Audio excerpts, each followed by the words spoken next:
ఉపరాష్ట్రపతి CP Radhakrishnan justice Sudarshan రెడ్డిపై 152 ఓట్ల మెజార్టీతో గెలుపట.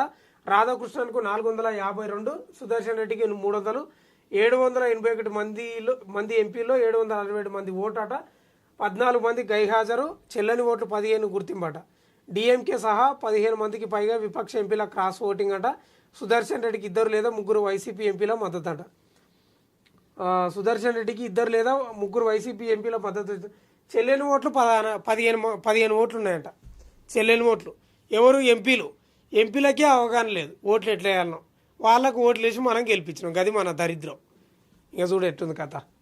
ఇంకా అందరూ అనుకున్నట్లే ఆయన గెలిచిండు, పెద్ద ఆశ్చర్యం ఏం లేదు. కానీ మొత్తమే అదే సుదర్శన్ రెడ్డికి 2 లేదా 3 వైసీపీ ఎంపీల మద్దతు పలికినట్లు తెలుస్తుందంట. క్వశ్చన్ మార్క్ ఉంది. ఇక 14 మంది గైహాజరు అయినరంట. చెల్లెని ఓట్లు 15, డిఎంకే సహా 15 మందికి పైగా విపక్ష ఎంపీల క్రాస్ ఓటింగ్ జరిగిందంట.